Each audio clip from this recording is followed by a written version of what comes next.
Today I got a stuck shower latch. I'm going to see if I can work this out here.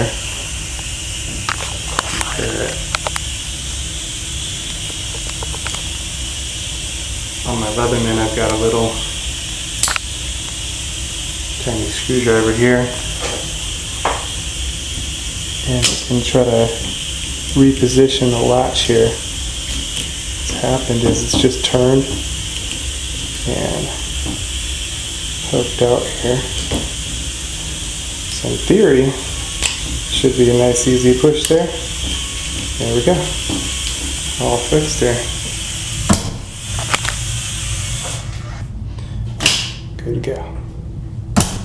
Now it's doing what it should have been. It just got stuck in there, pushed in there too much.